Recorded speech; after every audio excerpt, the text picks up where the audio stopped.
हम 10 लाख पौधे अपने जीवन काल में लगाएंगे। ये कल्पना मनुष्य कर सकता है। यह जैसे आप कल्पना करते हैं कि हम 10 लाख पौधे अपने जीवन काल में लगाएंगे। ये कल्पना मनुष्य कर सकता है। यह कल्पना कोई जीव जंतु,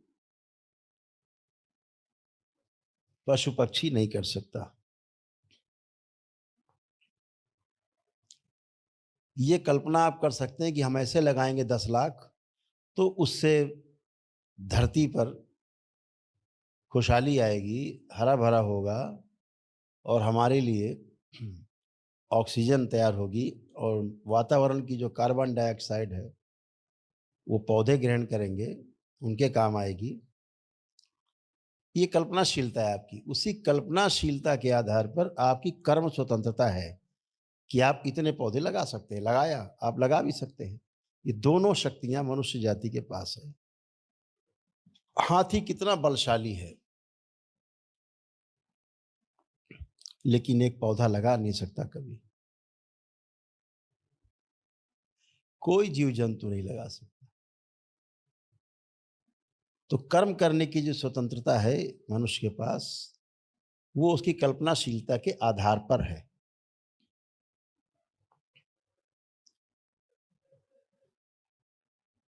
आप जब कर्म करते हैं तो उसका भोग बनता है। इतना ही नहीं, आप कल्पना करते हैं उसका भी भोग बनता है। मनसा वाचा कर्मणा कृत कारित अनुमोदित। मन में सोचते हैं मनसा वाचा बोल देते हैं, बोला हुआ, कर्मणा कर गए, तो कृतकारित अनुमोदित कराया गया। किसी ने किया उसको समर्थन कर देना, यस तुमने बहुत अच्छा किया, बहुत बुरा किया, कुछ भी, तो उसका आपका भोग बनता है, अच्छा या बुरा जरूर बनता है। तो कल्पनाशीलता से भी आपके भोग घटते या बढ़ते हैं। अगर आप अच्छा अच्छा सोचते हैं तो आपके अच्छे भोग बनते हैं। खराब सोचते तो खराब भोग बनते हैं। अगर खराब सोच के भोग बनते हैं तो अच्छे सोच के भी भोग बनते हैं।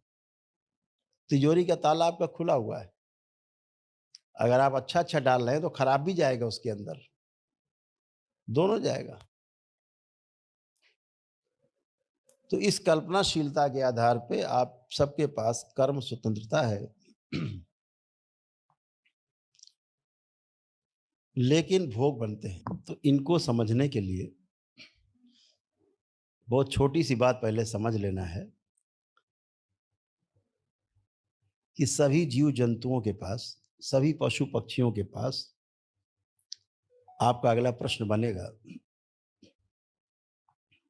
मेरे पीछे दिए गए उत्तर के आधार पे कि फिर वो अपना सारा कार्य कैसे करते हैं अगर कल्पनाशीलता नहीं है तो।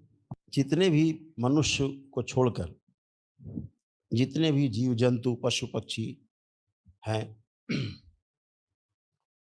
वो अपनी सीमित कल्पनाशीलता के आधार पर, उस सीमित कल्पनाशीलता के आधार पर, उतनी ही कल्पनाशीलता के आधार पर उतना ही कर्म कर पाते हैं। तो उनकी सीमित कल्पनाशीलता, उस आधार पे सीमित कर्म की स्वतंत्रता। कर्म है 4 विषय के आधार पर। जो 4 विषय हैं, ये विषय का मतलब दोष है जिनके बगैर रह नहीं सकते। हाँ, विषय का अर्थ है आसक्ति जिनमें बनी हुई है। उस आसक्ति के आधार पर जीवन है, जीवन यात्रा है। निद्रा, भय और प्रजनन, ऐसे 4 विषय हैं जिनके आधार पर उनका जीना होता है स्वयं के लिए, अपने कुटुंब के लिए। जी बस सोना है, खाना है, कैसे बचना है, कैसे मारना है और कैसे प्रजनन करके आगे बढ़ना है, ये उनको मेमोरी उनके माता-पिता की मेमोरी से सीधे-सीधे ट्रांसफ़र होती है उनके मस्तिष्क में। जन्म होते ही वो मेमोरी उनके पास होती है, इस कैसे भोजन करना है, क्या भोजन करना है, निद्रा कैसे लेनी है, किससे बचना है, भय बचाने के लिए, बचने के लिए और कैसे प्रजनन करना है। ये मेमोरी लेकर के पैदा होते हैं वो, ये उन्हें सिखाने के लिए कोई टीचर नहीं आता। ये जितना भी कर्म है, वो स्वयं के लिए है, सिर्फ़ अपने लिए है। लेकिन मनुष्य जब पैदा होता है, तो वह जीव-जंतु नहीं है, पशु-पक्षी नहीं है। वह स्मृति लेकर पैदा नहीं होता। स्मृतियाँ उसको बनाई जाती हैं, पैदा होने के बाद। जहाँ वो जन्म लेता है, जिस अवस्था में रहता है, जिस कुल में रहता है, वहाँ के जो संस्कार हैं, वही उसमें आ जाते हैं। धीरे-धीरे करके उसको स्मृतियाँ दी जाती हैं। उसके पास स्मृतियाँ जो मेमोरीज़ हैं पिछले जन्मों की, वो संग्रहित नहीं है, स्टोर नहीं है। जैसा जीव-जंतु में पहले से मेमोरी स्टोर है, ऐसे मनुष्य में, मानव में कोई मेमोरी पैदा होने के समय से स्टोर नहीं होती है, सिवाय रोने के। जी। रोता हुआ मरता है, तो रोता हुआ पैदा होता है। बहुत अच्छा गुरुदेव। मरते समय की जो स्मृति है, जी। रोते हुए हाय सब छूट रहा है, हाय, हाय, हाय। तो जन्म लेते समय वही वाला पहली स्मृति हाय, हाय, हाय, रोना चालू, बस केवल बोल नहीं पा रहा है, भाषा है नहीं, भाव है। मनुष्य को शिक्षा संस्कार की आवश्यकता पड़ती है, पड़ती है। जीव जगत को नहीं, जीव जगत जीव या जंतु पौधे को नहीं। एनिमल। इसीलिए जीव जंतु पशु पक्षी में कर्ता का भाव नहीं आता है, क्योंकि वो उसको जन्म से ही मिला होता है। आहार, निद्रा, भय, मैथ और प्रजनन 4 विषय, इसलिए कभी उसमें कर्ता का भाव नहीं आता। रेडियो खोल दीजिए, बजेगा, कैमरा ऑन कर दिए, रिकॉर्ड करेगा, कुछ उसमें अलग नहीं है। ठीक? ऐसे ही मैं चूँकि पूरा जागृत नहीं होता है, जीवन तो संगठित हो जाता है। जो आत्मा, बुद्धि, चित्त, वृत्ति, मन है, ये तो संगठित हो जाता है जीव जगत में। लेकिन जो उसमें मेधस है, मेधस पूर्ण समृद्ध नहीं होता है। मेधस होता है, लेकिन पूर्ण समृद्ध नहीं होता है। पूर्ण समृद्ध मेधस जो है सिर्फ़ मनुष्य में है, जो इसमें तैरता रहता है। ये बाकी जीव-जंतुओं में, पशु-पक्षियों में नहीं होता है। जिसके आधार पर मनुष्य कल्पनाशीलता करता है और कर्म स्वतंत्रता के लिए अपने कार्य कर पाता है। तो जिसकी कर्म स्वतंत्रता है, वो उसकी कल्पनाशीलता के आधार पर है, इसीलिए उसे मैं का भाव सदा बना रहता है कि मैंने किया, ऐसा है। स्टीफेंस का जो क्वेश्चन है काफ़ी मज़ेदार है। Stephens question is very powerful and very nice questions. So answer is so lengthy. या तो 2 रोग सबसे बड़े हैं, अहंकार और मोह। अब प्रश्न बनता है कि जब तक अहंकार रहेगा, जब तक मोह रहेगा, अहंकार रहेगा, तो आप में कर्ता का भाव बना रहेगा कि ये मैंने किया, ये काम मैंने किया, ये मैंने किया, तो उसका भोग आपका बनना तय है। वो चाहे आपने अच्छा किया है और चाहे आप बुरा करते हैं, दोनों का भोग आपका बनता है। इस आधार पर इस मर्त्यलोक से छुटकारा बिल्कुल नहीं बनता है गुरुदेव। और बार-बार भोगने के लिए इस मर्त्यलोक में आना ही पड़ता है। मुक्ति असंभव। जी। ऐसे बिकॉज़ ही मोह है। जी। जब हम मोह करते हैं, मोह के लिए हम दुखी रहते हैं। उस दुख से निकलने के लिए हम सुख का रास्ता तलाशते रहते हैं हम्म, पूरे जीवन। जी दुख से सुख की ओर कैसे जाएं, ये प्रयास भी दुख ही है, वाह वाह ये सुख नहीं है, बहुत बढ़िया ये वाह दुख ही है। लगता है कि हम ये मिल जाएगा तो हम सुखी हो जाएंगे, ऐसा सुख लेकर के हम नकली सुख हम्म, घूमते रहते हैं, और जैसे ही वहां से आशा टूटती है हम पूरा दुखी हो जाते हैं। तो दुख से शुरू किया था और दुख में आ जाते हैं। ये प्रमाण इस बात का है कि पूरी यात्रा ही दुख की है। जी सुख को प्राप्त करने की यात्रा दुख की यात्रा है, जी ऐसा बन जाती है। जी मोह जी आपके अंदर ऐसे होता है। हम्म, अब इन दो से बचा कैसे जाएगा, ये भी आपका प्रश्न बनता है। मोह को और डिफाइन कर सकते हैं कि जो शरीरगत, शरीर के आधार पर, जो प्रिय हित लाभ के आधार पर वो मोह हो सकता है, जो शरीर के आधार पे है। तो अब क्वेश्चन बनता है कि अहंकार और मोह से मुक्ति कैसे पाई जाए। आपके हर उत्तर से एक प्रश्न निकल रहा है। सबसे पहले कि अहंकार से मुक्ति कैसे पाए। how to get rid of ego, how to be liberated from ego Jak být osvobozen od is the ega? first question. To je první otázka. बहुत सरल है, वेरी सिंपल। अहंकार से मुक्ति का एकमात्र उपाय, हम जो भी कार्य करते हैं अगर हम दृष्टा भाव से करते हैं, साक्षी भाव से करते हैं, तो हमारा अहंकार नहीं बनता है। जब हमारा भाव रहता है कि मैंने किया, तो आपके द्वारा किया गया कर्म एक क्रिया बन जाता है, तब भाव उठता है मैंने किया।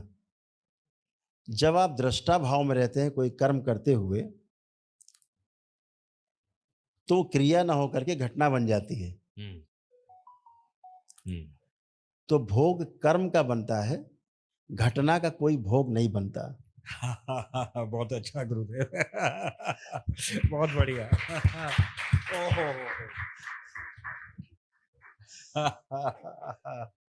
तो सीधा उपाय है कि हम कर्ता बनने के स्थान पर कोई भी कार्य करते हैं हम ईश्वर पर डाल देते हैं।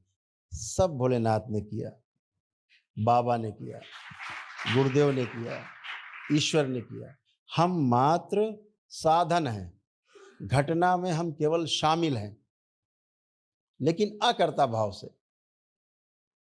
दृष्टा भाव से, यहाँ पर ब्रेक चाहिए सबको ताकि सभी मनन कर सकें गुरुदेव।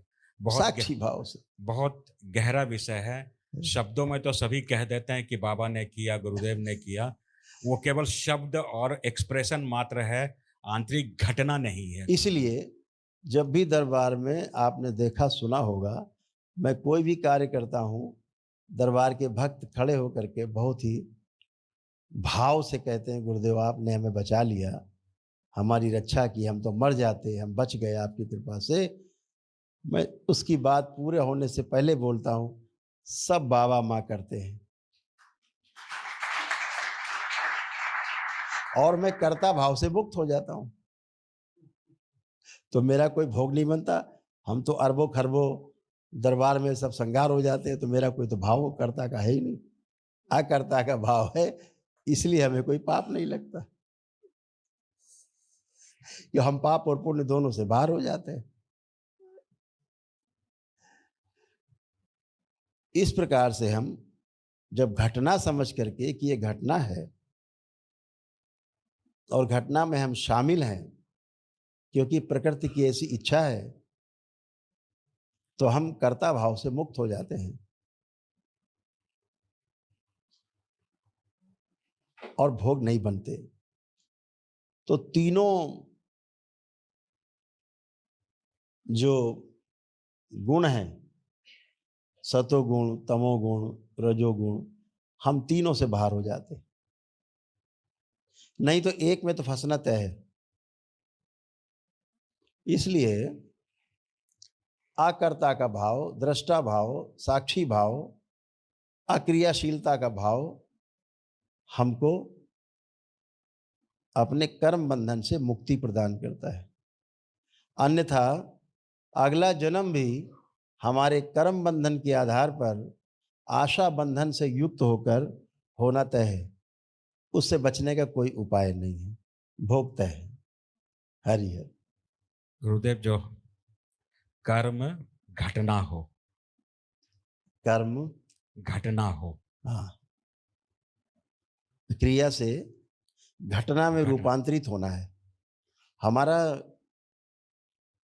जो एक्टिविटीज हमने जिसको अपनी मान लिया है, वो हमारी एक्टिविटीज नहीं है, ऐसा समझ लेना। अभी कुछ भी बोलने की इच्छा नहीं हो रही गुरुदेव, बस इसी में घुसने की इच्छा हो रही है कि प्रत्येक कर्म घटना का रूप कर्म को घटना में कैसे परिवर्तित कर करें, दें। क्वेश्चन इस जी इसके आगे जब जाते हैं, दूसरा है अहंकार, के बाद मोह। जी मोह से बचने का क्या उपाय है? जी गुरुदेव। जितने भी कर्म अभी हमने चर्चा की, स्वयं के प्रिय हित और लाभ के लिए होते हैं, उनमें क्रिया ही क्रिया है, जीव चेतना है। जी गुरुदेव। जीव जंतु पशु पक्षियों की चेतना है। जी शरीर के आधार पे कार्य जी। करना, जी शरीर मान के अपने को जीना, जी गुरुदेव। ऐसा जीना, जी ऐसी क्रिया वो कर्म बन जाती है और उसका बंधन बनता है। जी गुरुदेव। गुरुदेव, संबंधों में फिर यह लेकिन जब न्याय, धर्म और सत्य के आधार पर हाँ जी गुरुदेव, आसपास हम अपनी चेतना का सदुपयोग करते हैं, तो पूरी सृष्टि के लिए करते हैं, पूरे ब्रह्मांड के लिए करते हैं। पदार्थ अवस्था हो, चाहे वनस्पति अवस्था हो, चाहे जीव अवस्था हो, चाहे मानव अवस्था हो, ये चार अवस्थाएं हैं। अभी तक तो तीन अवस्था ही मानी गई संसार में, ये पदार्थ अवस्था है, प्राण अवस्था है, जीव अवस्था है। मनुष्य जीव नहीं है। मनुष्य कीड़ा मकोड़ा पशु पक्षी जीव जंतु नहीं है, वो स्मृति लेके पैदा नहीं हुआ है। सारे जीव जगत, पशु पक्षी, जीव जंतु, पेड़ पौधे सब अपनी स्मृति लेके पैदा होते हैं। अगर गेहूं का बीज डालेंगे तो गेहूं ही पैदा होगा, उससे मक्का पैदा नहीं होगा। स्मृति बीज में भी है। बरगद के बीज से बरगद ही पैदा